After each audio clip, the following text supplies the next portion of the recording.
Yeah. Hey guys, welcome to the Honey Bunches of Goats podcast with your man Kyle Ayala. Raul. KGZ. No, I'm kidding. KJ. What up? What up, what up? What up? What it do, guys? Episode 8. We in here. Like swimwear? Let's just jump into it. Floyd Mayweather versus Logan Paul. What the fuck is that all about? Dude, I have no words to describe what the hell is going on. Bro, it's okay. You know, as a boxing fan, and we're serious boxing fans. It's kind of like a slap to the face of people who actually know what's going on in boxing. You know, and we have a lot of fights that we've been pining to see that haven't been made yet, you know? And then Floyd Mayweather has been involved with probably the biggest Dick Tease fight of all time when he was supposed to fight Pacquiao for like 5 years. But now we're going to go see a Logan Paul fight. I mean, him versus Logan Paul. Like, I already thought the Conor McGregor fight was ridiculous enough. And then now we're going to have him fight a complete non-boxer and a YouTube personality. I mean, the one thing you cannot hate on Floyd Mayweather is the hustle. Clearly, the man knows how to monetize his name. But good God, man. Have some respect for the sport at least, right? What do you think, Raul? So, at first, when YouTube influencers, stars, whatever you want to call them, when they were jumping and crossing that line into boxing, I said, fuck it, why not? You know, let's see what this show is about. Let them have their fun. Let them have their fun. Let them make their money. But now it's just getting out of hand where you have the best of all time, quote unquote, Okay, quote unquote. Self-proclaimed best of all time. Self-proclaimed. Yes. And many people would agree. Okay. Yeah, going up people against. who also don't know boxing. Correct. Going up against a YouTube influencer, whatever they call each other nowadays, Logan Paul. BJ White Boy? Yeah, and you know what? Look, little things from the two brothers, Logan Paul and Jake Paul, they're just clout chasers, attention seekers. The things they do on YouTube are ridiculous at times. The list goes on. But to have him go up against a professional boxer, it seems more like a circus than an actual fight. And if it is going to be a fight, let it be an exhibition fight. I don't want to see any professional fighters jump on the undercard, which most likely will. Most likely it will be TMT fighters. But they don't deserve that. To be on a fight card with a main event that hosts a YouTube star with a retired boxer does not make any sense. I'm not on board of this. And would I watch it? I don't know. I doubt it, but nah. What about you, KJ? What do you think? I've never seen any of Logan Paul's videos actually. Like, what does he do? Like, he just makes YouTube videos? That's a good question. I honestly don't know. I mean, you know, at the end of the day, we're all gonna be excited to watch it and see. Maybe they make YouTube videos making fun of themselves, making jokes. I don't know. Making themselves look like fools. Well, definitely making themselves look like fools because, I mean, a couple of years ago, Logan or Jake, whichever the fuck, it doesn't matter. They're interchangeable at this point. But he actually fell into some controversy because he filmed there's a famous forest in Japan that many people have committed suicide in. And he filmed himself like being goofy in that forest and having a complete lack of respect for not only just Japan's culture, but just for human life on its own. You know, he stepped away from social media for a bit to collect himself and all that bullshit. And then he came back out being goofy as fuck again. So whatever, fuck that guy. But, he's a YouTube personality, so you know he's gonna do some crazy shit like make a fight with Floyd Mayweather. But like, what is like this goes to show you, like, you know, you can respect someone's hustle, but then you can also criticize their lack of respect for the sport that got you to that not only just financial prominence but also cultural impact You know, the type of cultural impact Floyd Mayweather has become, you know, in the mainstream. And he just has no respect for boxing at this point. You know, if he already made a fight with Conor McGregor for the money. It had nothing to do with his legacy, had nothing to do with the impact on boxing history. It was just chasing the money, right? Okay, you know, I understand. At least he was fighting a fighter. But now you're fighting a guy who's just like, at best, an amateur fighter who just recently became like big only because, he was, you know, he knocked out or like he fought some other YouTube personalities. I think he lost, I think, one fight too. So it's like, what's the point of making this fight when all you're gonna do is just fight a non-boxer? You know, it's like Michael Jordan taking on like Logan Paul one-on-one in his prime, or even when he was in 40s. Like it's ridiculous. And that's a great analogy. You know, if we had that parallel actually happening, we would all say how ridiculous it is. You know? And I have two takes on this. One, I get it. I could see it, and I could get why Mayweather would want to do it at this point in his career and his age. He's probably milking. He's milking everything as he should. But bro, you have a boxing staple. You have a promotion company.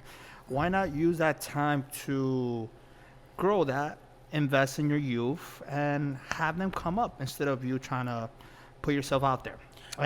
Or if you're gonna fight somebody, an actual boxer. Yeah. You know, if Floyd Mayweather fought somebody like Rod Salka, I remember when he got destroyed by Danny Garcia. Oh yeah. Like Danny Garcia was criticized for fighting Rod Salka, but you know what? At least he's a professional boxer, right? Floyd Mayweather is completely on a different level in terms of just like complete mismatch. Mm-hmm. You know, 100%. And it doesn't. It's a fight that doesn't deserve to be made. You know, but here we are. 2020 has been a weird fucking year, and now we're gonna have Logan Paul versus. It's just getting more weirder. It's crazy. Yeah, it's absolutely crazy. And guys, last question on this topic: if you're Logan Paul, what kind of shit talk can you say? I mean, you know you're gonna go in to lose. Like, what are you gonna do? What are you gonna say? Like, dude, you have to be the most fakest person going into this training camp and this build up, because there's nothing you could say to convince people, one, that you could win this, two, that you're gonna be competitive. Yeah, absolutely. You know what? Enough about Floyd Mayweather and Logan/Jake Paul. Let's move on to this weekend's fights. We have a couple of decent fights. Topic 2. So we have the Terrel Gasha versus Erickson Lubin fight. Both, perennial contenders at 154. We actually remember that we went to Barclays. Remember when they had that triple header? Yes. Yeah, we went to Barclays. We saw when it was Erickson Lubin when he got knocked out badly by one of the Charlos. I think it was Jermell Charlo at 154. And we touched on that fight a couple podcasts. He was just pushed up too early against that fight. Agreed. And then in the one of the other fights, you had Terrel Gasha versus Erickson Lara. And, of course, typical Lara fight. Just wiped him out just by boxing. It was also a very boring fight. But now we have Gasha versus Lubin. And I think this is a pretty good matchup considering where they are in their careers. Erickson Lubin was able to kind of bounce back since that loss 3 years ago. And, Gasha, haven't heard much from him really, but, he's up there, in terms of the top tier contenders at 154. I think Lubin is just too talented for Gasha at this point, and it's just maybe he had a fluke against the Charlo, and I think he's on the way up. I think if he can win impressively against Gasha on Saturday, this lines him up for a title shot at 160. Agreed. Yeah, 154 is I won't say is super stacked. But there's a lot of like good B+ fighters there, like good B+ A- type fighters in that division, and along with that, it will along with this fight, the Charlo versus not Deverchenko, Charlo versus Jason Rosario, the other Charlo brother versus Jason Rosario. We should have actually a more clearer picture of the championship, landscape at 154. Yep. Who do you have winning? For this weekend, Lubin. He's just more talented. Yeah. We don't really have to go in depth with it. I mean, Gasha has never been super impressive.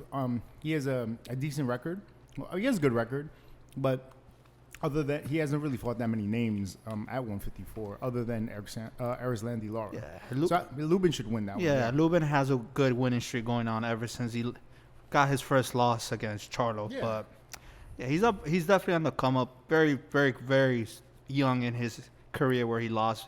And you know what? Fuck it. Why not? Once you get a loss, you learn from it and you bounce back and you go back on to a winning streak. Look at Pacquiao. Manny Pacquiao gets knocked out by fucking Marquez, and and he's been able to rebuild his career even after that controversial loss against Jeff Horn. Oh yeah, I remember that clear as bright. Favorite day. And the other fight, I guess you consider like notable fight this weekend, is Jose Pedraza versus Javier Molina at junior welterweight. Pedraza, former 135 champion, best known for his loss against Lomachenko. I think it was last year, and he a very durable, good B+ fighter. Yeah. I would say B level, very not B+, solid, but like a B level fighter. I think a bit underrated. I think if he looks good at 140, maybe against another warm up fight, and then he can make some noise against, I guess, a winner between Josh Taylor and Jose Ramirez. Yeah. Unfortunately, he's gonna have to wait till next year for that fight. Yeah. But he might make a name for himself, and who knows? Anybody from 135, like maybe a Ryan Garcia, if he beats Luke Campbell, maybe he want to test himself against another former champion at 135. And I'm pretty sure Pedraza can make 135 again, especially for that type of fight. So I think he beats Javier Molina. I don't know much about Javier Molina. I've seen clips, but it's so hard sometimes when notable boxers fight against like lesser opponents, because it's so hard to like search not so hard, but it's kind of hard to find those fights to kind of like get a feel for those fighters who come out of nowhere. But hey, you know what? Pedraza should win, and should he look really good, maybe put his name at 140, maybe get one of the 135 guys to bring him back down to 135. I think it's pretty interesting. I think it's just a typical warm-up fight at a higher weight, just for experimenting's sake. And then, see where he feels comfortable. If he feels really good at 140, maybe he'll stay there, try to go for a belt. And if say he does look really good, and he's like, okay, you know what, I'll go back to 135 and rebuild my name back there. Especially, he lost against Lomachenko. There's no shame in losing against Lomachenko. No, not at all. And I think he got knocked out by Tank Davis, I believe. Yeah, I think he got knocked out by Tank Davis, but it's okay. Hey, we'll see where he goes. It's a little bit light on the boxing schedule up until I think next week when we have that doubleheader with the Charlo brothers. Yes. But for the meanwhile, NBA playoffs. Wow. Yes, a lot to talk about. Guys, remember when I was talking wild shit about the NBA and I was like, oh, it doesn't really feel like a real year anymore. Right? You were. I told you. Okay, I take those words that shit back, because I talk a lot of shit, and I can admit when I'm wrong, and I'm wrong, because you know what? These games have been excellent. Absolutely excellent. It's lit. Yeah, it's really lit. And listen, Western Conference Finals. Lakers, who we expected to be there, right? Versus the Nuggets, who nobody expected. Who would have expected that, guys? Nobody. Overcoming 2 3-1 deficits to come back into the Western Conference Finals against LeBron and company. God, that's so impressive. And then on top of that, we have the Eastern Conference Finals already 2 games in. Miami, who most people had as a fringe contender at best.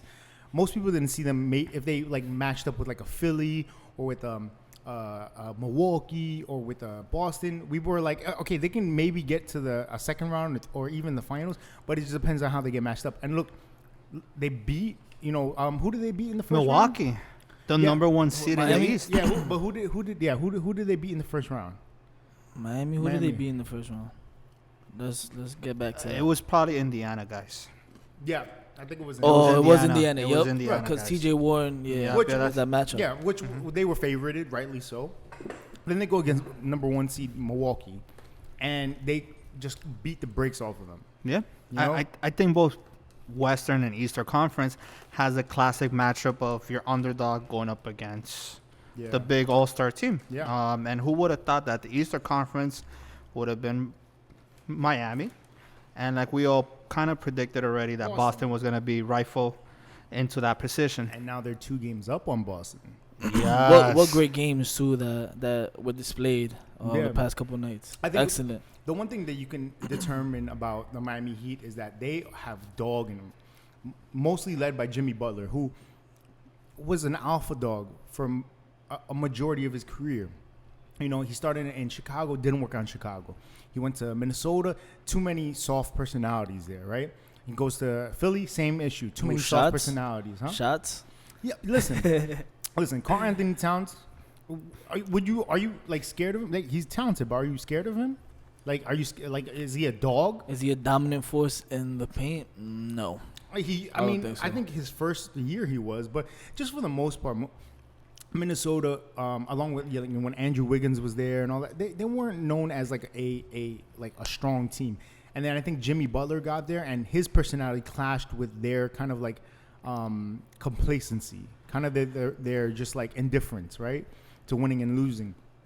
He goes to Philly, right, and relatively successful in Philly, but again, they had Joel Embiid, they had Ben Simmons. They had Covington and who's the guy they got? Oh wow, they did. I forgot about that. Who They had Al Al Horford. Horford. No. Before they had Horford this year, but they had the other guy from Orlando, No, Tobias Harris. Tobias Harris, right? And I guess it was just too many people who needed the ball, right? sure. And then on top of that, everyone also kind of has that, not an alpha dog personality, but like like that meh, kind of like James Harden type of attitude, right? Yeah. And Could then he's definitely like, see that. yeah, and then he was like, you know what, fuck this, I'm gonna go to Miami. I'm gonna go team up with Pat Riley, who also has a similar personality. Championship. Yeah. Yep. And Pat Riley, I think, saw something in Jimmy Butler. Like, you know what? That's the type of guy I want. You know, I want that guy. And then, not only that, but Miami is one of the most underrated coaching staffs in the league. Because look how they were able to develop their bench and their rookie players. True. You look at the Bam Adebayo. Adebayo. I'm sorry. You have Tyler Hero. You have Goran Dragic, who Playing even though excellent. he's a veteran, I think that he just needed to be in the right system as well to really flourish fully, like he did in with the Suns. You also have what's that other guy? You have Duncan Robinson, Duncan which Robinson, he came out yeah. to play game 2. Who's the Throw other the guy? threes I'm missing up. You got somebody else. Nunn, Yeah. Kendrick Nunn. Kendrick Nunn. I feel like I'm forgetting somebody. I mean, overall, their team is Very well coached, not from the well top coached. down. So not only with Pat Riley running the show, but also underrated Eric Spoelstra, who people say like, oh yeah, he made his name because he had LeBron there and he had D-Wade. He was an excellent coach even through those years, and it's really hard to juggle that many type of like superstars at one time. And then so he starts from scratch again. And then he finally gets like they were doing pretty well, especially with player development. And then they got a superstar a borderline superstar in Jimmy Butler. And look how they're flourishing.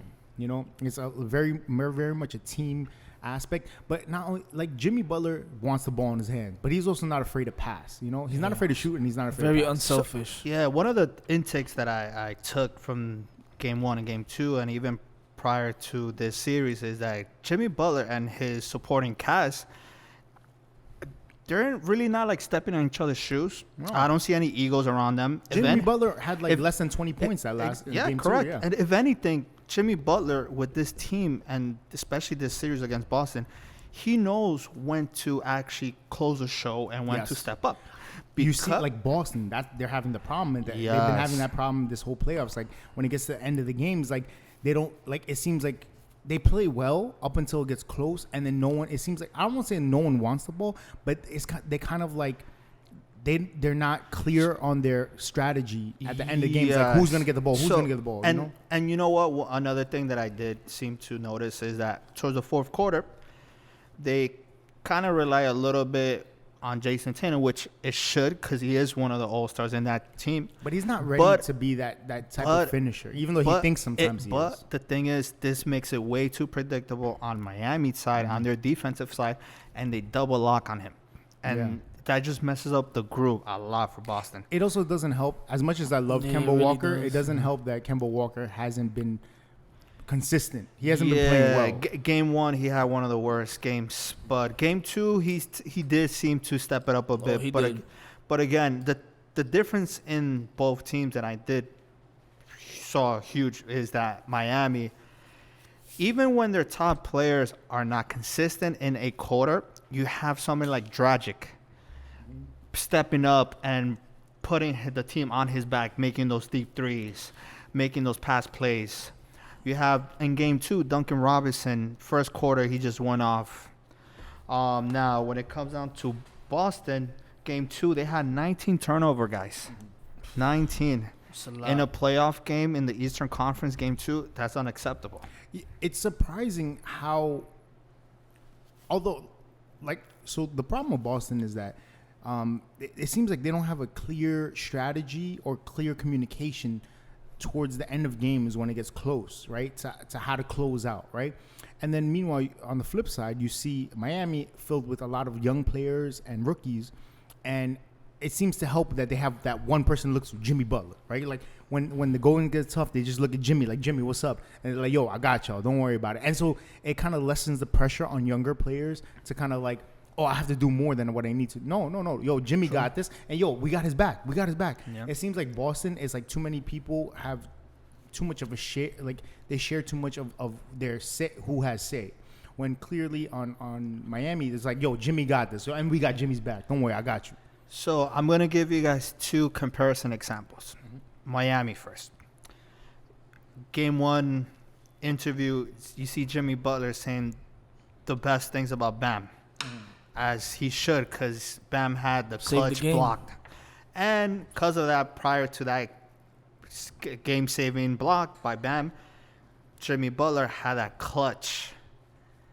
What was it, KJ? Was it a 3 or was it that game 1? Yeah. It was both. It was actually both, right? It was a clutch layup, right? A clutch step back 3-pointer. So all that, you seen that chemistry, they ride off each other.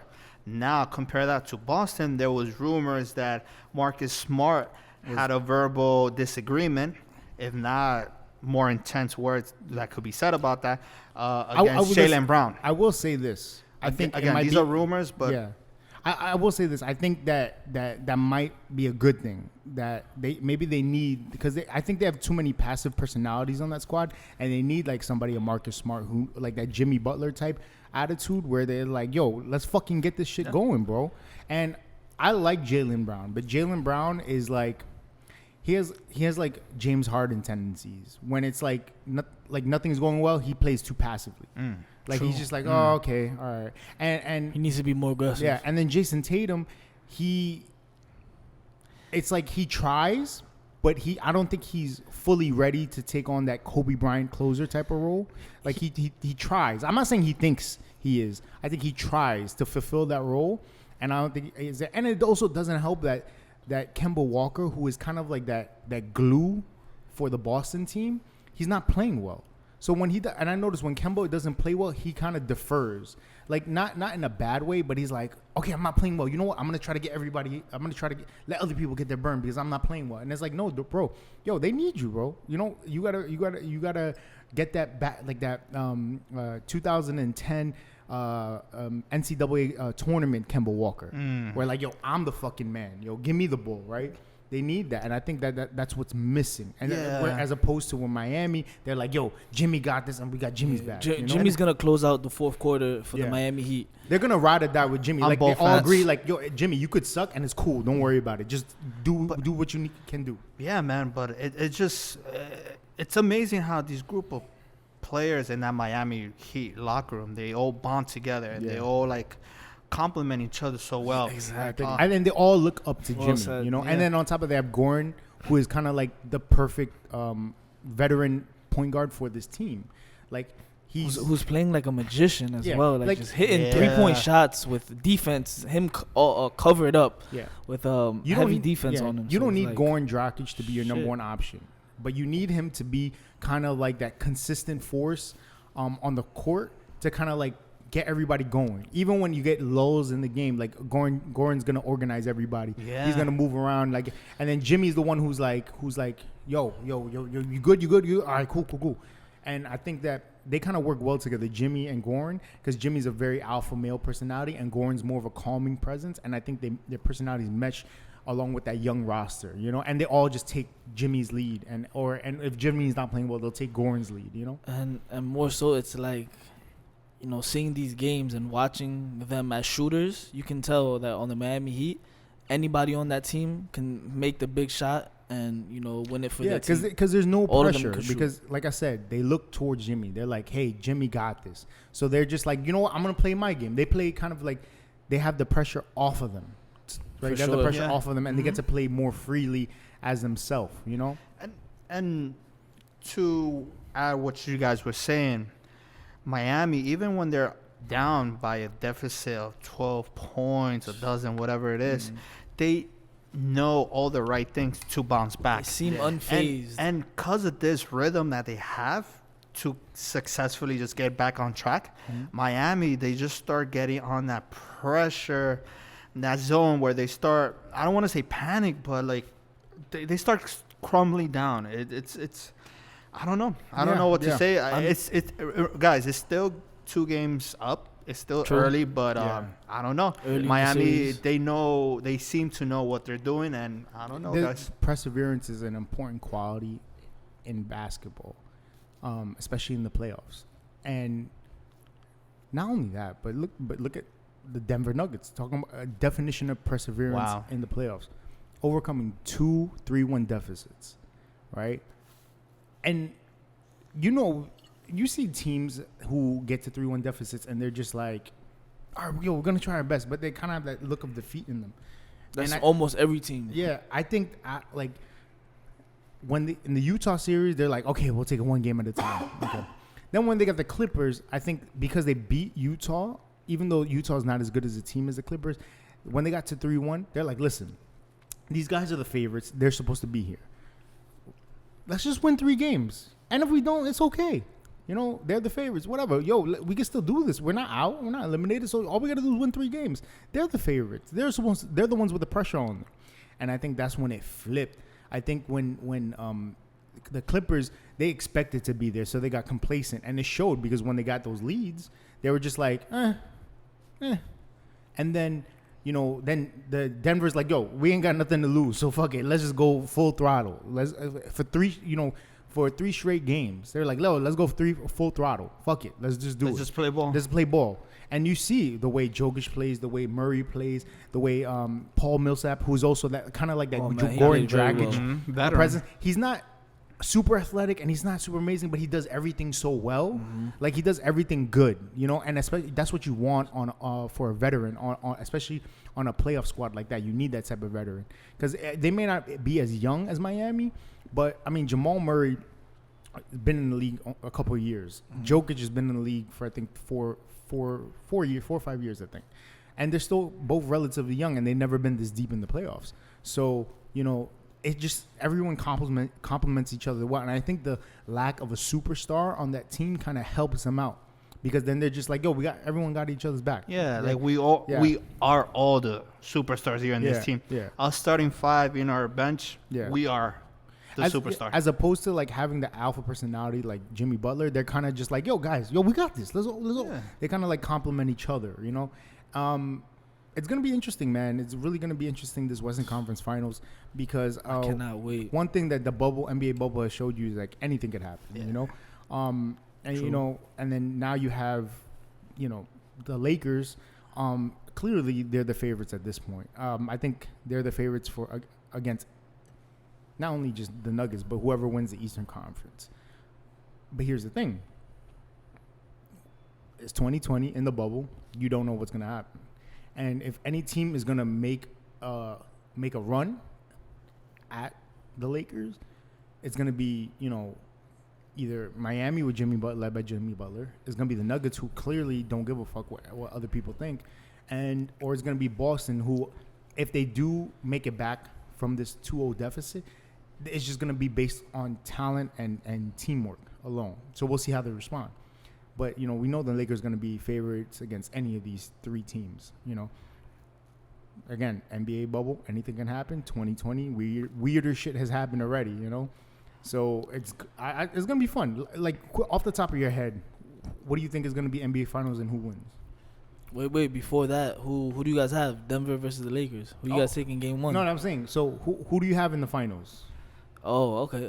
I'll go first. I think the Lakers. My favorite team. They're gonna come out on top of the Western Conference. Take the Lakers, and I want to say the Celtics, but like you said earlier, it just depends on how much better the Celtics play overall as a team. Because to me, I feel like Marcus Smart played well, but there was a lot of times where he could have made the better pass or made the better play, and it would have been better for the team overall. So I think Marcus Smart, for what he's doing in this series, he's doing more than enough to try to save the Celtics from whatever deficit there were in these games. If anything, he's the one Celtic player in that roster that's been hustling, making his threes. When they needed him to actually make points and buckets, he was up for it.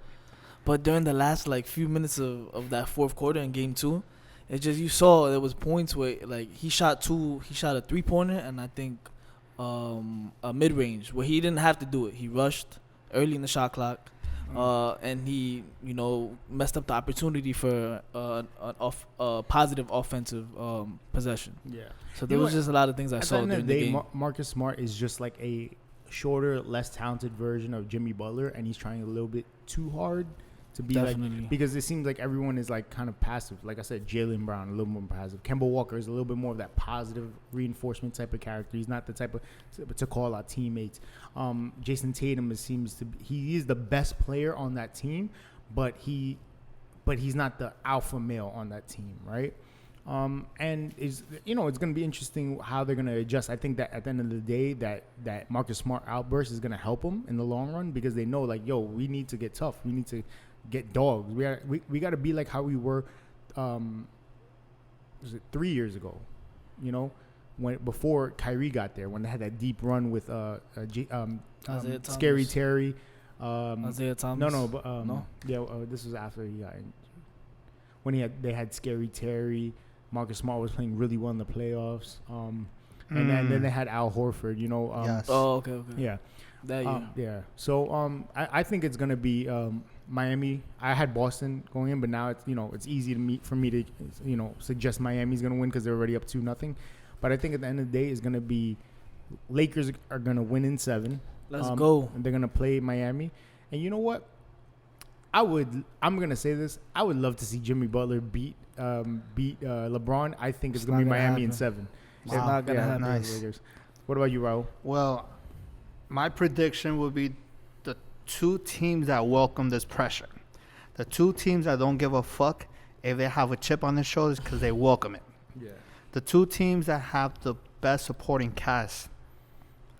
And for the Western, it will be the Nuggets. Ooh. The Eastern, it will be Miami.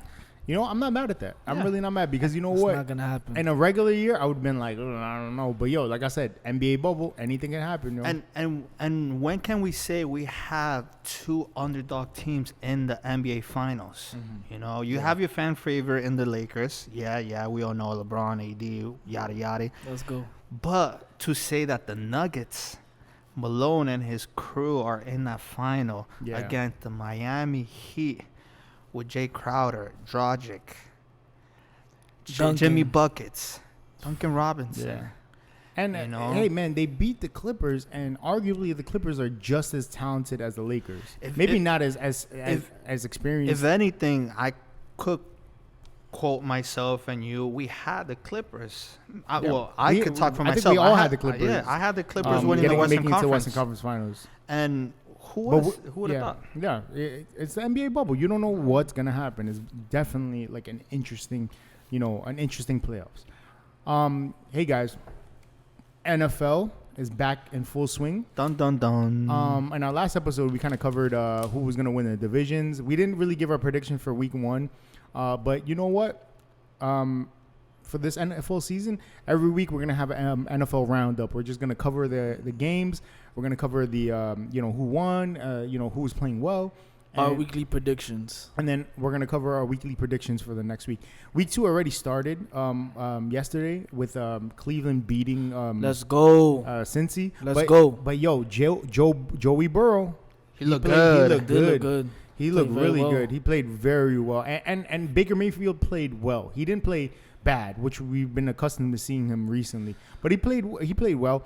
But I think it's definitely the play calling for the Browns overall. It goes with play calling. You see better calls are being made from the offensive coordinator, and the Browns are doing better. I also think it's just chemistry. I think that him and Baker which is surprising because when OBJ got first traded, you thought, oh, this is a perfect match, a personality like OBJ and a person like Baker. Yeah. But clearly the sophomore slump kicked in with Baker and then affected his playing relationship with OBJ. And passes do you think a quarterback should have that really per game? That really depends. It depends on how good the running game is going. And they're actually Chubb and Hunt had a great. I think they combined for like over 200 yards rushing. Definitely over 200 yards. So with that type of thing, you play action becomes so much more effective when you're running the ball so well.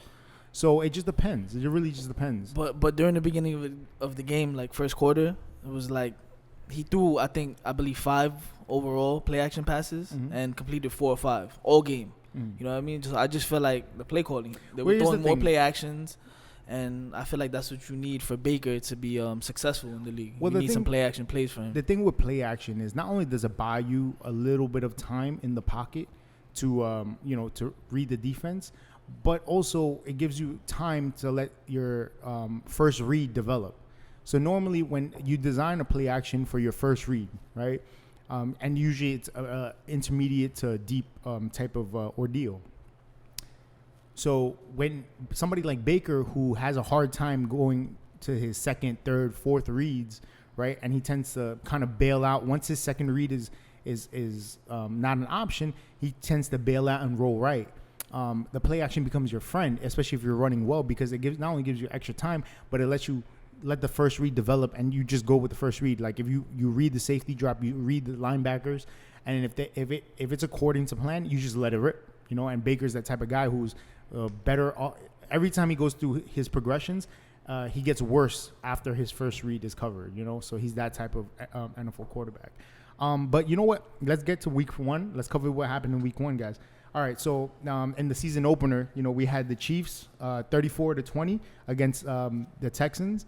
Deshaun Watson versus Patrick Mahomes and the defending champs. Mahomes is a beast, man. Deshaun Watson is a beast too. He didn't have great numbers, but just looking at the way Houston kind of relies on Deshaun Watson, and he then did pretty well. 253 yards passing, 20 for 32. Well, the thing about Deshaun Watson, he's always going to be relatively efficient. He can extend plays, he can run. He can throw, and he has that kind of like that dog in him too, where he's like, yo, give me the rock. Yeah, I got this. But I think, in that game, you clearly saw Chiefs just had too much firepower. Patrick Mahomes is typical Patrick Mahomes. And then you had rookie Clyde Edwards-Helaire, who, for his first game, he had 25 carries and 138 yards on 1 touchdown. And he already had 100 yards, I think, by the first quarter, I believe. He already had 100 yards, or like 100 yards by the first quarter or first half.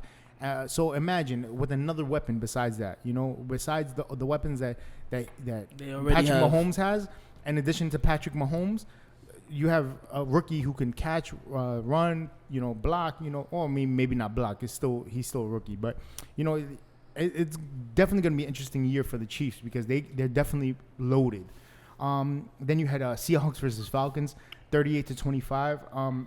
Matt Ryan threw for 450 yards and 2 touchdowns, but they were already down by a lot by then. So I guess a lot of garbage time touchdowns. Wilson threw 4 touchdowns. Wow. Russell Wilson threw 4 fucking touchdowns. If that doesn't give him obviously it's game 1, but if he continues to keep this up, then he definitely deserves at least a couple of MVP votes. His way, Yeah, I mean, for sure. You can argue that if it wasn't for Patrick Mahomes, Wilson should have won the MVP last year.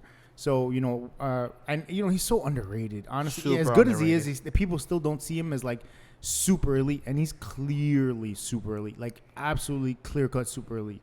And talking about Julio Jones had 157 yards receiving. I feel bad because always. I think Atlanta right now is on the downslide. They're clearly in the downside of their since their Super Bowl appearance, and I don't think they're going to go anywhere. Matt Ryan, I feel, is already old, and I just don't feel like they have the talent to really exceed expectation. So I feel bad for Julio Jones.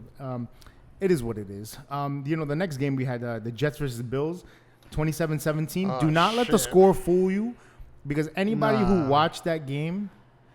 And I'll be the first one to say. Take the lead on this as a Jet fan. And I'm going to rant.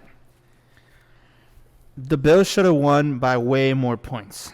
It's just very unfortunate that their kicker sucked for the Bills. Yeah. And Josh Allen was running all over them, too. He just killed their defense. He was athletic as you can be in that season opener. He was doing play actions. He said before the season started, he's going to do less running. Bullshit.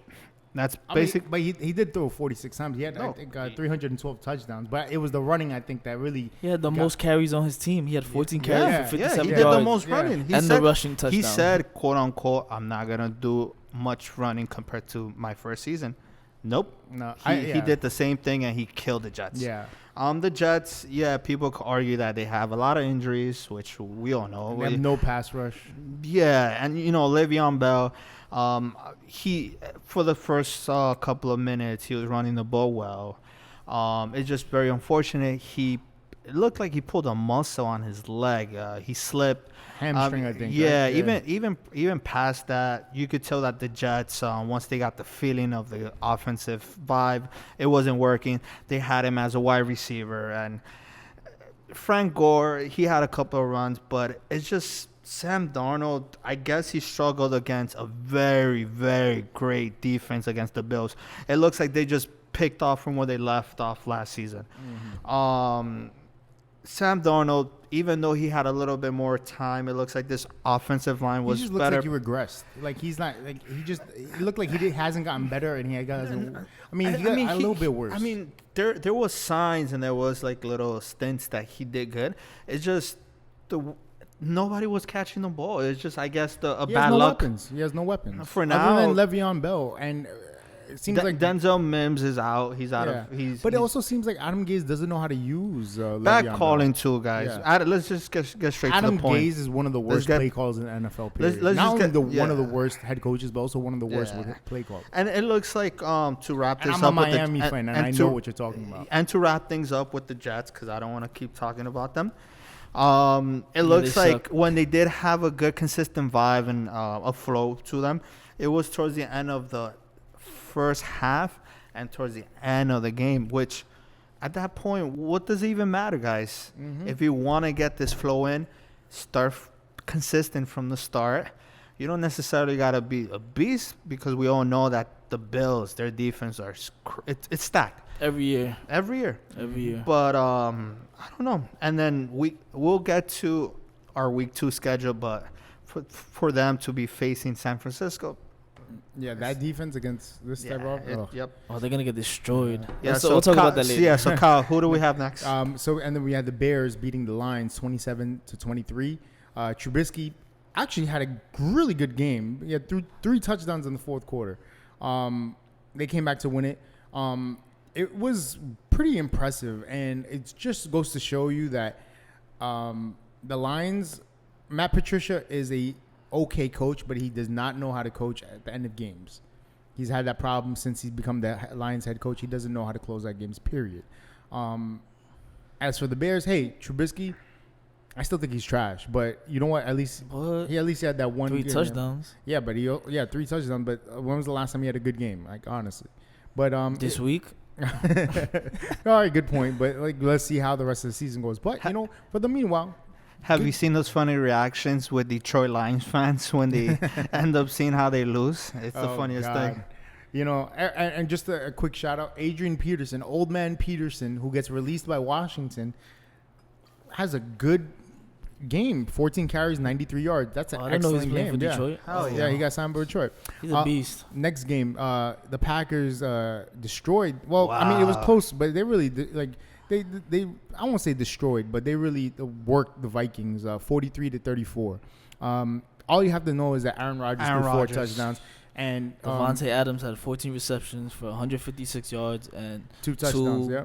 catching touchdowns. Aaron Rodgers being Aaron Rodgers. Just imagine, he has only one weapon, like one real receiving weapon is Devontae Adams. That's the only real receiving weapon he has. Yeah, he has Jimmy, what's his name? The tight end? Jimmy Graham? Yeah, Jimmy Graham. But you know what? He's no longer the same player he was. Do they have him? He wasn't playing then. Oh, okay. I don't know. But all you got to know is imagine if they actually drafted offensive help for Aaron Rodgers. Yeah, right? yeah, that first round pick, everybody assumed they would get a wide receiver, Yeah, but they end up getting a quarterback. Who is nowhere near ready.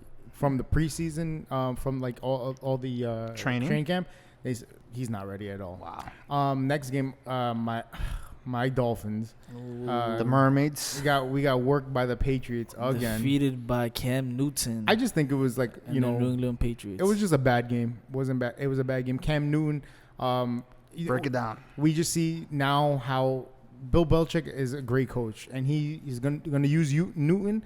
We're gonna see a different type of play calling offensively for New England for the first time in almost 20 years. You know, and then they have Cam Newton who ran for 2 touchdowns, right? And they were just in control of the game. Yeah, it was 21-10, but they were just in control of the whole game. Ryan Fitzpatrick threw 3 interceptions. Listen, you're gonna get those Ryan Fitzpatrick games, and I've come to realize that you know what, we're not under any pressure to win this year, so it's okay. You know, let's see how next week goes. So let me ask you a question as a Miami fan yourself. What do you think should be the next step for the coach? Should he start developing, which I'm assuming they are, with their new drafty quarterback Tua, and maybe even have him start a couple of games, or even give him a couple of minutes, or keep Fitz magic? Well, here's the interesting thing: Tua is not on any injury reports, which means that his hip is fully healed now, and he's no longer receiving special treatment for that injury. So he's fully healthy. If I was Brian Flores, be patient. You know, you don't need him out there. You're not making the playoffs. You're not competing for the Super Bowl this year. It's more of a matter of like continuing this upward trend and letting Tua kind of learn. Hey, he can start a couple of games if it needs to be, but there's no pressure to win right now. So hey, you know, Tua's there sitting, and you know what? Some people complain about it, but you know what? We live now in a time where quarterbacks start right away. Before, you were expected to sit a year, 2 years. Aaron Rodgers sat, I think, 3 years.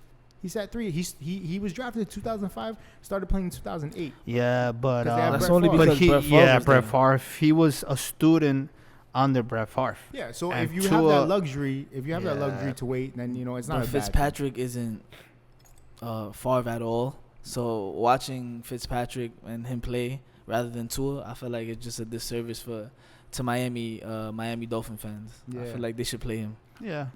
Next game, NFC East showdown. The Eagles and Washington. Washington looked pretty decent, winning 27-17 against the Eagles.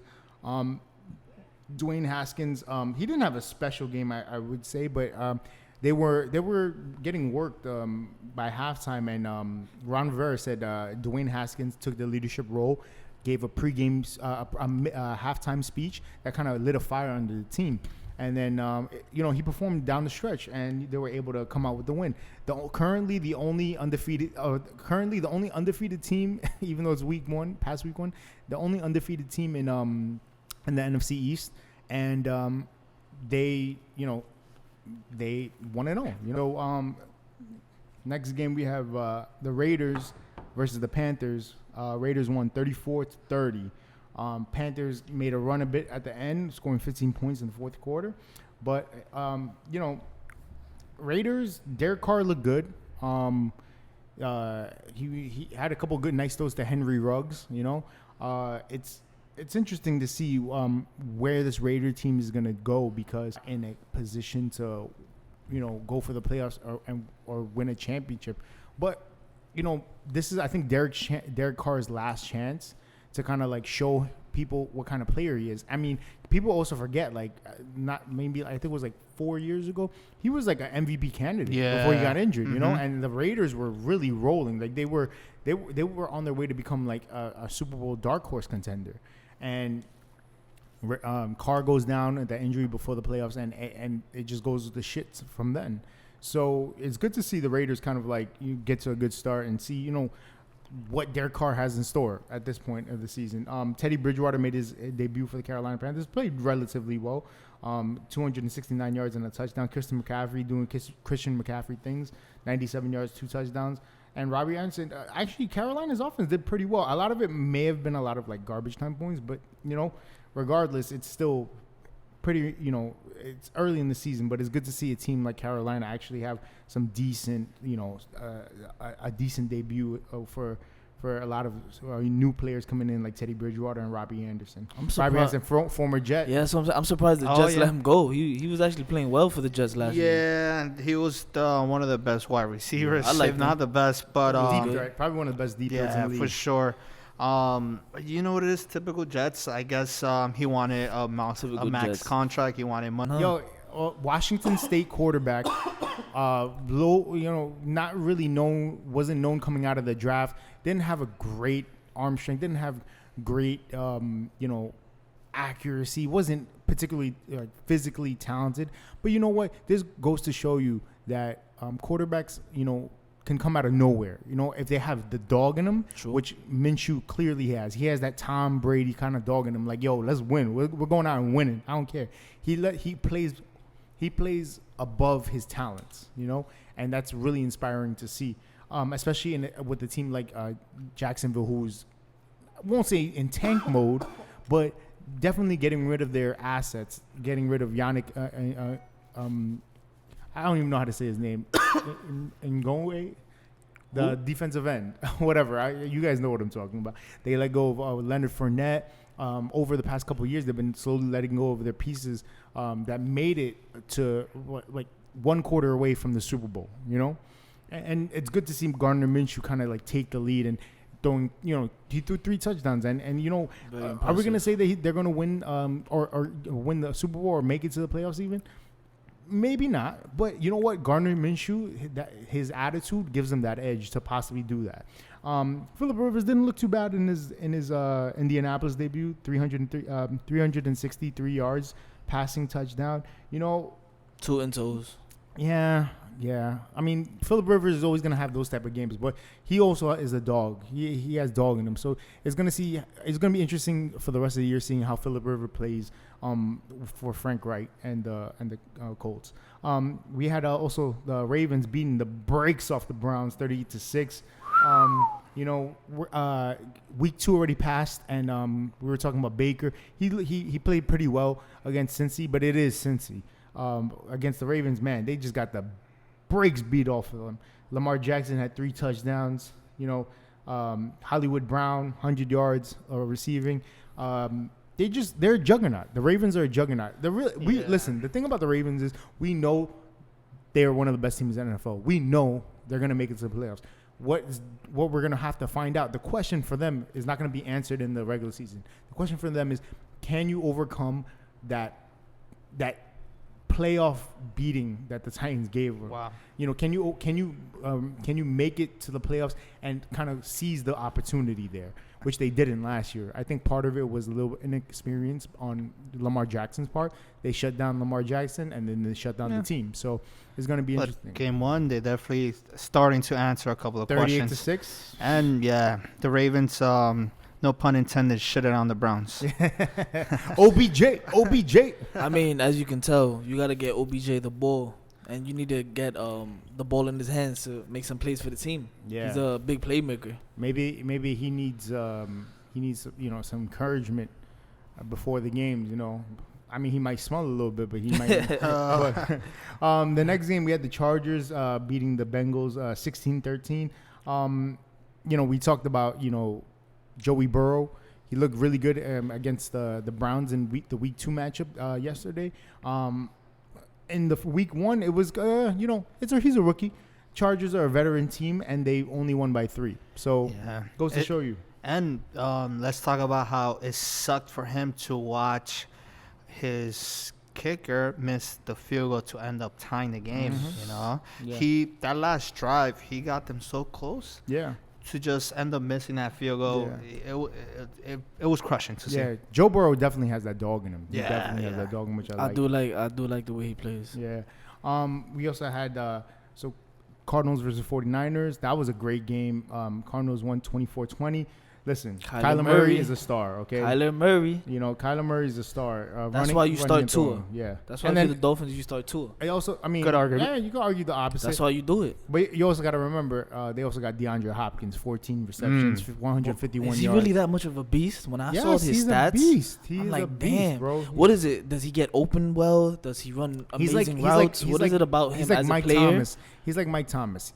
Short and intermediate, he just not only running routes, but he just has that feel for a defense to get open, just like Michael Thomas and him. I think they're both similar player, and that's why they're so good. They're so goddamn good. But, Kyler Murray is going to make this team go. Like, wherever Kyler Murray goes, that's where the Cardinals are going to go. The 49ers, on the other hand, they had a decent game, but there's a lot of questions about Jimmy Garoppolo, and justifiably so. This year is going to be a testament to where Jimmy's going to go as a quarterback. Like, did he reach his ceiling last year, or is he going to continue to get better? I think that we kind of seen the best of Jimmy Garoppolo, and I think that he's going to always be a good quarterback, but never an elite quarterback. And I think that's who he is at this point right now. But with that defense, hey, man, they can make the Super Bowl again with that defense. So anything can happen, We also had the Cowboys versus the Rams. Cowboys lost. They scored. How many times do we hear and do we say the Cowboys lost, or the Cowboys lost Monday night, or what I don't understand? Rams did not score any points in the fourth quarter, and neither did the Cowboys. So it was an uneventful end of the game, 20-17. I think it just goes to show you that both Jared Goff and Dak Prescott have a lot of questions about them, and all justified. Dak Prescott, good quarterback. Can he win you games? Can he be the one trusted to win you games? As if you're winning from quarter 1 to quarter 3, hey, he's great. But when you're losing in the fourth quarter, can you count on Dak to get you the dub? That has remained to be seen. Jared Goff had an excellent season when they made the Super Bowl, and now he had a subpar season last year. A lot of holes in his game kind of resurfaced, especially after that Pro Bowl season that he had. And now, didn't have a great debut either. So there's a lot of questions. Can these quarterbacks win you games at the end of the day? And those are questions that haven't been answered yet. That brings me to my next question to you guys. Do you think Dak Prescott and Jared Goff are elite quarterbacks? No. In the league? No. Kyle? No. No? For now? No. They had their opportunity to answer these questions, to show that they are, especially Dak in Dallas. They gave him money. They've been relying on him. Don't get me wrong. He's been very solid for them, but is he elite like your question is? No. The next game, the Monday night game, we had Steelers versus Giants. Steelers, it's 26-16, but honestly, Steelers dominated this game. They controlled the line of scrimmage. They shut down Saquon, and I feel bad for Saquon, because Saquon is one of the most talented backs in the league, and he doesn't have any help. They don't really have weapons on offense, and their offensive line is hit or miss most of the time. And on Monday, it was very much a miss. Yeah. And he was kind of bottled up. I think at one point he had -1 carry average towards the start. The Giants, they made it a little bit competitive towards the first half of the game, but then second half it was just all Pittsburgh. Yeah. I just feel bad for Saquon. They need to utilize his talent. They got to stop wasting it. Like last year, they zoned, like a lot of teams kind of like centered in on shutting down Saquon, because when they shut down Saquon, they make Daniel Jones a very one-dimensional type of player who is prone to fumbles. And that's what the Steelers did. So you know what? And the Steelers look good. You know, Ben Roethlisberger did play decent, especially coming back. Started from off injury. slow Yeah. though. He did start off slow. Started off very but you know slow. what? This is his first game back from elbow surgery. So you know, this is probably going to be his last hurrah. This is probably going to be his last year, or next year is going to be his last year. But for the most part, this is going to be his last hurrah, and I think he wants to go out on a bang. The second Monday night game was the Titans versus Broncos. Titans won 16-14. I was watching the game to the end. It was a very, very much a Titans type of game. Run the ball, give the ball to Derrick Henry, and let Ryan Tannehill's efficiency kind of work to help you win the game. He did throw 43 times, but he threw 2 touchdowns. And I think the one thing that Ryan Tannehill has learned to do, as opposed to his Miami days, is that don't put the pressure on yourself to win a game, because you know what? He cannot win you a game. But you know what he will do? He won't lose you a game. In fact, he'll put you in a position to win the game. He'll put you in a position to have the lead. But to win the game, not necessarily. He did it a couple times in Miami and played pretty well last year doing it a couple times. But you know, Ryan Tannehill is who he is, and you know, right now I think he's realizing that and trying to become the best version of that player that he is now. And I think, you know, it shows. 16-14, Titans defense shut down the Broncos. And, you know, the Broncos are also on the team on the upswing. If Drew Lock plays well this year, you can see, you know, Denver, you know, do well. It sucks that Von Miller's out for the year, and I think that's going to... out for the year? Yeah. I think that's really going to ruin their playoff chances. But, hey, Denver is trying to rebuild their offense. And if they can match their defense, they can be a team that can make noise, you know, especially in the playoffs. The last game I wanted that I saved to cover week 1, Saints versus Bucks. In Tom Brady's debut as the Bucks quarterback, he didn't play particularly well, but he also didn't play particularly bad. I think it was just one of those games that I think it's acceptable because it's the first time himself playing for a different team, different coach, different everything, you know. And you know, he's going against the Saints, which are arguably, you know, one of the 2 or 3 favorites in the NFC to make it to the Super Bowl. So Drew Brees played well. Tom Brady played okay. There's a lot of questions for both teams, but I think for the Saints, we know that they're gonna make it to the playoffs, and they're gonna, you know, try their best to make it to the Super Bowl. I'm a New Orleans fan, so I'm rooting for them. As for the Bucks, they have a lot of talent. You know, I think there's gonna be a transition time for Tom Brady that they would like to get over, which I'm hoping it was just 1 week, and then now he goes back to doing Tom Brady things. Tom Brady's gonna be okay. I think he's gonna have a good year. I mean, don't expect an MVP year. I think those years are done. But in terms of Pro Bowl, it's not out of realm for him to make another Pro Bowl. You know, he says he has a couple more years left to play, and I think that this first year is gonna be to really show like where the career arc is gonna go. Is this like he makes it to the Tampa Bay and just falls off a cliff? Maybe. Does he make it to Tampa Bay and gives his final like last hurrah like John Elway? Maybe. These are all things that we're gonna have answered as the season unfolds. But wait, I have a question for you guys real quick. So, what do you think about Rob Gronkowski? Like, do you think him being a non-factor in the first game of Tom Brady's Tampa Bay uniform? What do you guys think about Rob Gronkowski? Also, Rob took a year off, and I was going to get himself time to be in game shape. So, like, this is the first week of a season that is very different for not only Rob Gronkowski, but also for Tom Brady. I don't think they're going to get everything situated overnight, but they're both veterans, especially Tom, probably, and I hate to say it, greatest quarterback of all time. So, for sure. You know, I'm not gonna put it past him to really get going after week 2, or after this week. So there's a lot of intrigue in this Buccaneer season because, you know, there's just so many questions to be answered. So that was our weekly roundup for the NFL. You know, we had a really exciting first week. We're gonna go cover now. I think we're gonna cover the second week, guys. I'm gonna shoot out the games, shoot out your predictions, rapid fire. Week 2 predictions. We already got the results from one game, the Thursday night game between the Bengals and Browns. So I'm gonna throw out the games. You give me your prediction. Our picks. Let's go. Let's go. All right. Giants versus Bears. Giants. Quick, rapid. Let's go. Giants. I got Giants. So we got Giants, Bears, Giants. right? Bears. Right. No, I got Raul has the Giants. Bears. Okay. All right. The Bears. Falcons versus Cowboys. Cowboys. So we're all in unison. Cowboys takes that game. Lions versus Packers. Packers. Oh, Packers. Aaron for Rodgers. Sure. It's gonna be the Aaron Rodgers shows. Yeah, if it's gonna be Aaron Rodgers versus Matt Patricia, I'm gonna take Aaron Rodgers all day. Jaguars versus Titans. That's a great fucking game. Gardner Minshew versus Derrick Henry and the Titans. Who do you have? I'm taking the Titans. Quick, rapid. Titans. I'll take Titans too. So we all on the same page. Titans beats the Jaguars. Vikings versus Colts. Vikings. Vikings.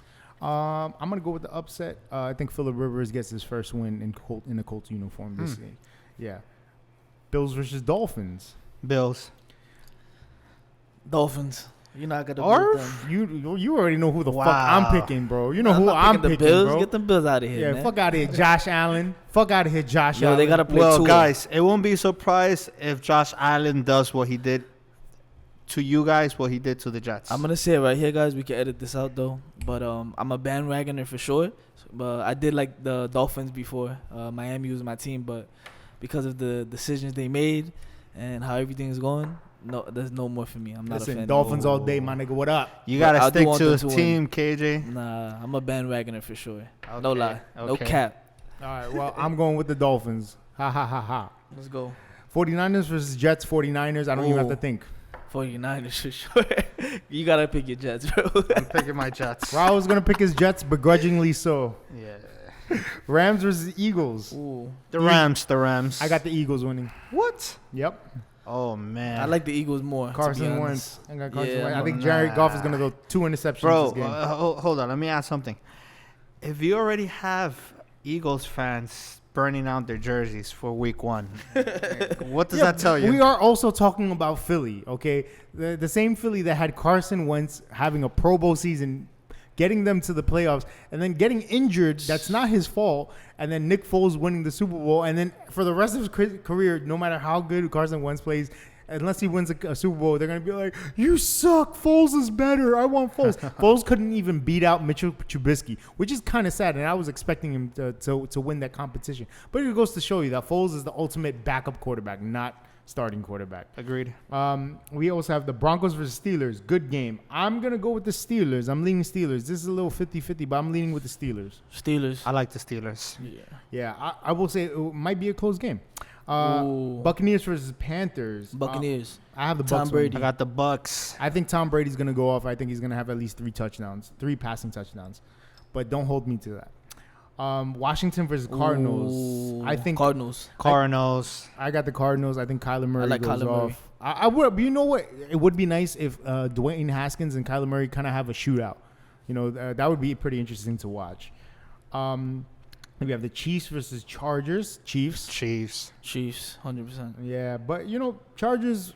If Tyrod doesn't play well, we might see Chiefs. Justin Herbert, Chiefs. you know, jump in. So it'll be cool to see Justin Herbert get a couple games Ooh. Next game. in. Ravens versus Texans. Ooh. That's gonna be tough. The Ravens. Yeah, I'm picking the Ravens no matter what. I'm gonna go with a slight upset. I have Deshaun Watson going off and upsetting the Ravens. He has to if they want to win. Yeah, of course. Yeah, absolutely. Starting off Ooh.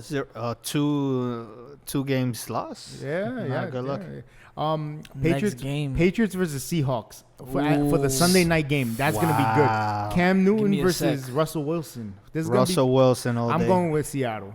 I just Battle think of the they're a more QBs. complete team. They're a more Battle complete of the team. QBs. What about you, Cajun? Who'd you pick? I have Seattle. Oh, Jamal I Adams is love gonna Cam, so I gotta go with the Patriots. I like All right, Cam. Cage, you're going with the slight Okay. upset. I do like actually. Russell Wilson. Yeah, we have. I like Cam. The line is 3.5 in favor of Seattle, so that's That's actually good. pretty low considering. I'll tell you this: if Cam Newton is gonna want to do all his running like he did week 1, which he was successful, You got Jamal Adams. Ooh. That's gonna stop that real quick. Yeah. Adams yeah. is gonna go off. Watch. All right, for the Monday night game, we got the Saints versus Raiders. I'm gonna have the Saints play, but I don't be afraid. Saints. I'll tell you what. Don't Saints. be surprised if this game goes into like a score like 42-35. I think that this could be a shootout. I could be wrong, but I think there's gonna be a shootout. I think Drew Brees throws at least 3 touchdowns in this game. So, hey, guys, that was our NFL wrap-up. We're going to be doing this every week. We're going to be covering the NFL. We're going to give our predictions. We're going to cover any big stories that happen. And this is going to be a great year, I think, despite coronavirus. And hopefully there's no coronavirus outbreak, so hopefully no games get canceled. But it's exciting to see a lot of new faces on new teams and it just, in general, a lot of plot threads to follow for each team. Agreed. Yeah. So we covered the NBA, we covered the NFL, we covered boxing. We're going to touch up a little bit on MLB. The season is already mostly done. And there's honestly a lot of favorites already in the lead right now. If the season ended today, our matchups would be the White Sox versus the Blue Jays, number 1, number 8. The Rays versus the Indians, number 2 seed versus number 7 seed. Athletics versus Astros, number 3 seed versus number 6 seed. And the Twins versus the Yankees, number 4, number 5. For the National League, we have, if the season ended today, Dodgers versus Philly, number 1 versus number 8. Cubs versus Giants, number 2 versus the number 7. Braves versus the Reds, number 3 versus the number 6. And the Padres versus the Marlins, number 4 against the number 5. Okay, the class of the season so far has been the Dodgers.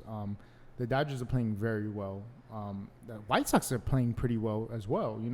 And the Rays. I mean, the Yankees have played really inconsistent, but the thorn in their side, as a Yankee fan, I've seen is the Rays. The Rays have been beating the brakes off of us, and it's just. It's a really interesting season simply because not only with coronavirus, but with a shortened season, how are these teams going to kind of manage their rosters and manage a strategy, It's going to be interesting, especially when the playoffs start rolling in. Me as a Yankee fan, I'm always going to root for my Yankees. I think the Yankees kind of busted out of their slump. At one point, they were 500. I think they won like 6 or 7 out of 8. And in the last game, they actually hit 5 home runs in a single inning, which I don't think has ever been done. So overall, I mean, there's still a lot of seasons to be played.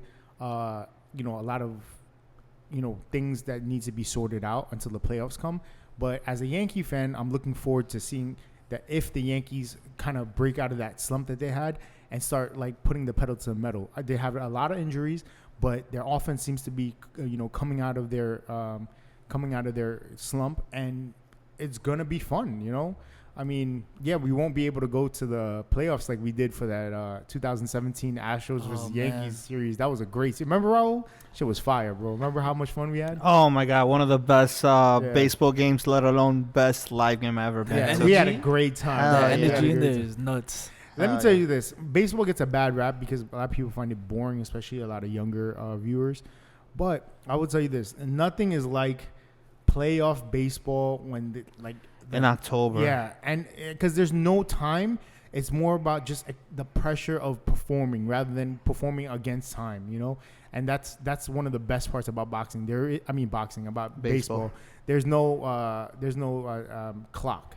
It's just how many runs can you score? Can you get this guy out? Let's close out this game in the 9th inning, or let's win this game in the 9th inning. And I think that's one of the magic of baseball, that there's no time to consider.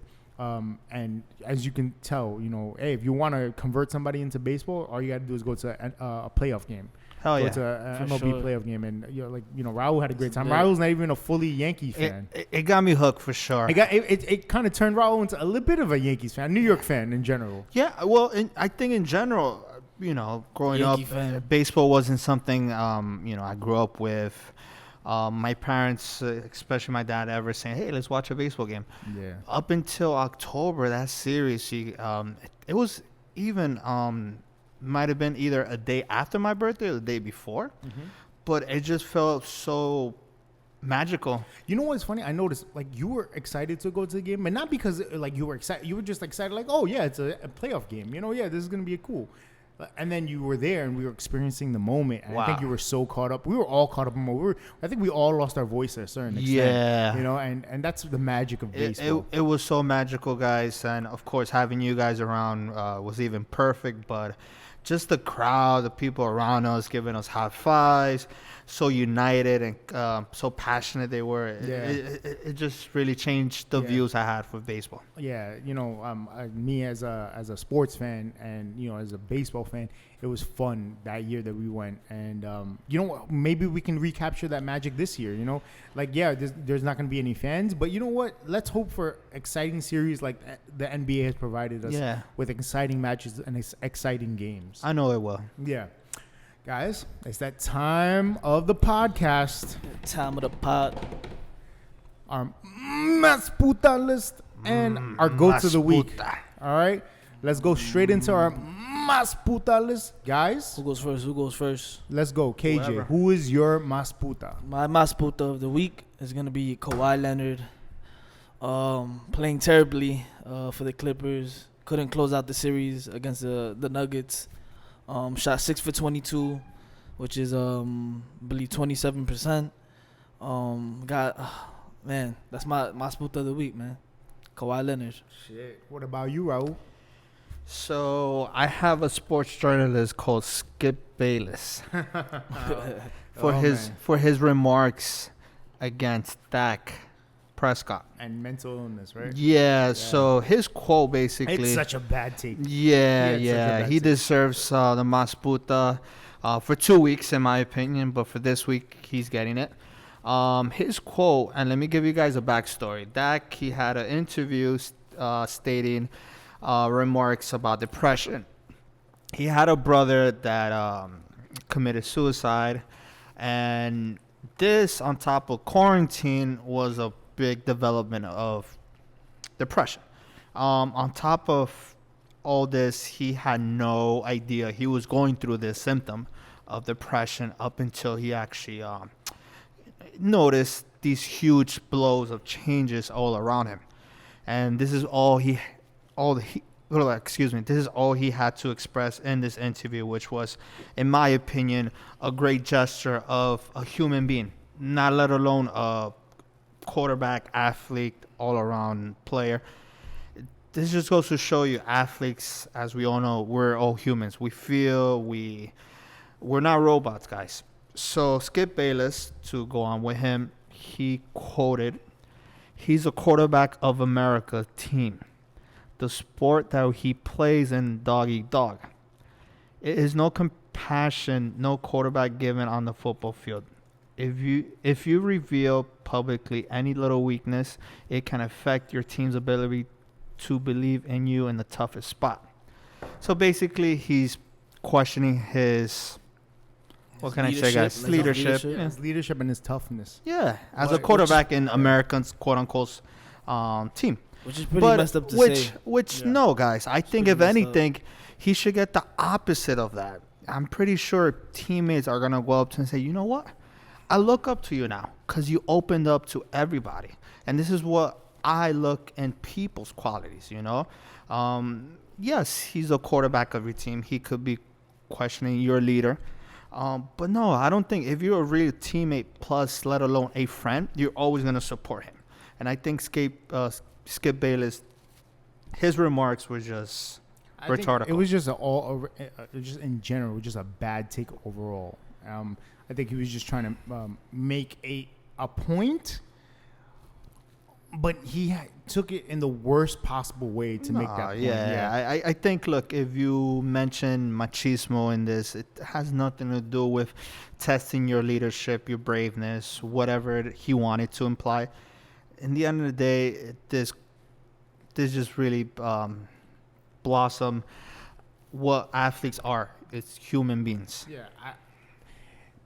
let's see what his take was. If I'm only saying this for as an example, but God forbid if Dak Prescott committed suicide, would he have the same take then?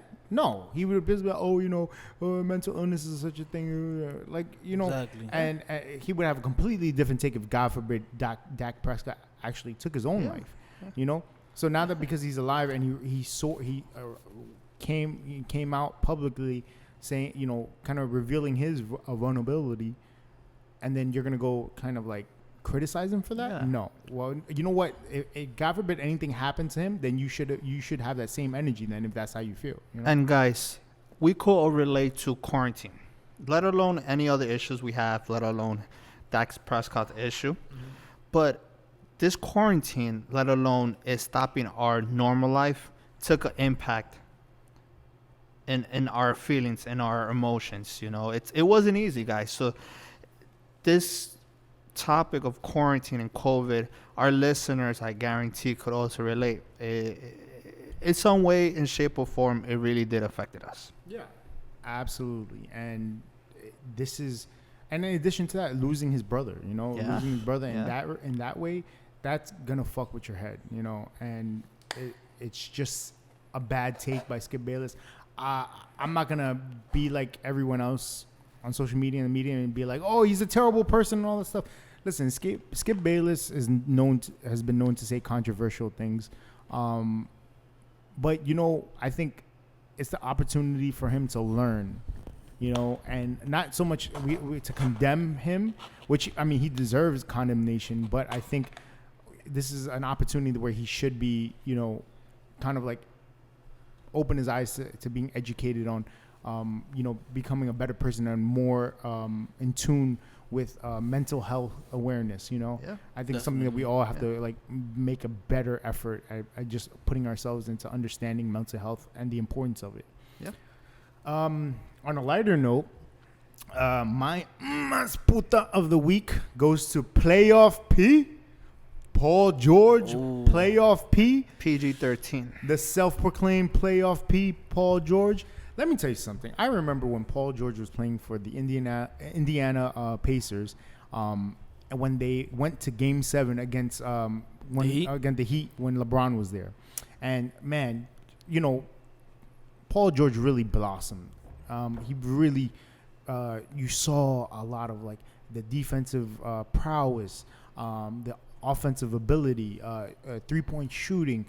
He was on his way to becoming the next superstar, right? And then I guess he got like the diva, attitude where he just didn't want to stay in Indiana. Of course, he broke his leg. He went through a lot of crazy adversity. injury. Where he broke his leg for Team USA basketball. He ends up getting traded to the OKC Thunder. And just has very disappointing experience there. He doesn't play well in the playoffs. He played very well in the regular season. At one point, he was considered like almost like a fringe MVP candidate at one point during his tenure with the OKC Thunder. But overall, just disappointing in the playoffs along with Russell Westbrook.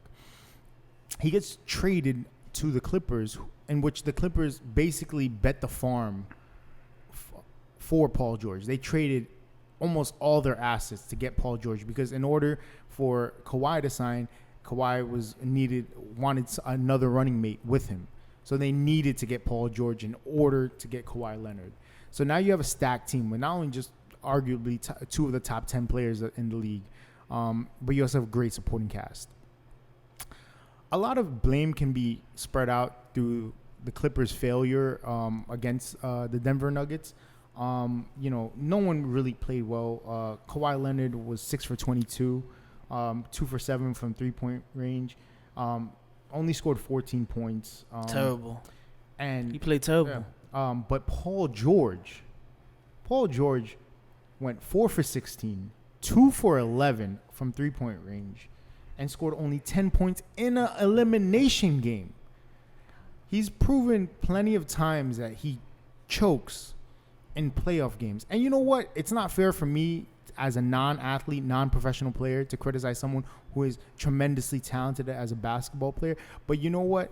As a critic and as a sports analyst, you can't ever say that, oh, yeah, Paul George played well. No, he did not play well whatsoever. And he's named himself Playoff P as the guy who's like, yo, to be counted on the playoffs. And he's come short time and time again, especially after leaving the Indiana Pacers. Especially after last year when he got eliminated by Dame Lillard by that goodbye three, right, with a three in front of his face. He didn't have a good game in that game either.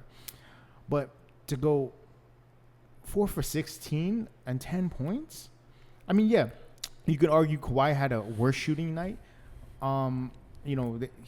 It was just a bad performance by that team. In fact, if you look at that plus minus, Kawhi Leonard was minus 21. Paul George, minus 20. In fact, the only starter with a positive plus minus was Patrick Beverley at plus 4. And then the guy with the highest plus minus was a person who played 1 minute. Magruder, who was plus 5 for playing 1 minute. Overall, Doc Rivers and his rotations was terrible the whole series. And it's always, for me, watching Doc Rivers and the way he coaches and the way his rotations are, it's just really bad for the team. I just think that there's a lot to be sorted out as a super team, quote unquote. But my mas puta goes to Paul George, somebody who was very promising with the Pacers, became a diva, always has like excuses. Like even after the game, he was like, "Oh, I don't feel like this was like a I didn't like that he said win that. now situation, or I don't feel like it's like a championship or bust season." But like, no, every year is a championship or bust, especially when the Clippers trade all their future assets to get you here. Yes, it is a win now situation. It is a championship or bust situation. And the fact that he has that mentality kind of shows you like you're not a Michael Jordan. You're not, or you don't have Michael Jordan DNA or Kobe Bryant DNA, if that's how you feel. So my mas puta goes to Paul George. Yeah, well said. I mean, let's talk about how Paul George had heated verbal exchanges with Harold too in Game 2. There was like disagreements, and these little things that you hear here and then is just like it's a build up to this. Let me tell you something, okay? Basketball players from LA have this little like diva quality, like whatever, indifference kind of diva quality. Harden has that. Russell Westbrook kind of has that. He has that only when he loses. Russell Westbrook. James Harden has that. Paul George has that. Kawhi Leonard has that. Even Kawhi Leonard won 2 championships. He was never like that type to be like, oh man, we lost. Man, I gotta try best. They were just like, yeah, whatever. That's a lot of LA players. That's how they are. I think it's just a general attitude of LA basketball players. But you know what? My mas puta, Paul George. Playoff P is my mas puta of the week. Guys, go to the week, guys. Who do you got? KJ, you go first. First, primero. I'm taking Jamal Murray as my go to the week. Advancing his team, the Denver Nuggets, to the next round to play the Lakers, scoring 40 points in Game 7. Just playing exceptional team basketball overall, the Denver Nuggets. Shot 6 for 13 from 3-point range. But, we'll eventually lose to the Lakers in the Western Conference, is my opinion. Who's on that team again? Who's on the Lakers? LeBron James. LeBron James. So, all right. That's my go to the week, though. What about you, Raul? Who's your go to the week? I'm gonna get Jimmy Buckets. Oh, Jimmy shit. Buckets. Yeah, just when the time comes rough and he needs to close a show, he does it. He may not be during the second, third half the most scoring player in the floor.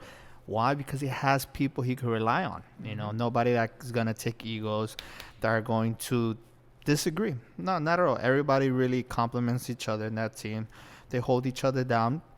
And when it needs to, he comes in clutch on both sides of the court, defensively and offensively. And we've seen this throughout basically the whole season and the start of the postseason.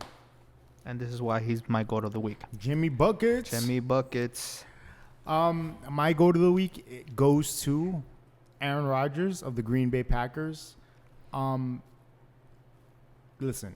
Aaron Rodgers had a non-Aaron Rodgers season last year. He didn't play particularly well, although they did go 3-13. but they got blown out by the San Francisco 49ers. And, he's getting older. He's getting older. A lot of questions about him. Known to have an abrasive personality at times. So what do the Packers do? Get him offensive weapons?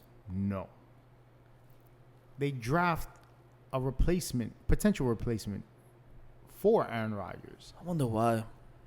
I guess they just see the writing on the wall, I guess, and they want to prepare themselves. But they use their number one draft pick on a project quarterback, Jordan Love, right? And they still, again, do not draft any offensive skill players for Aaron Rodgers.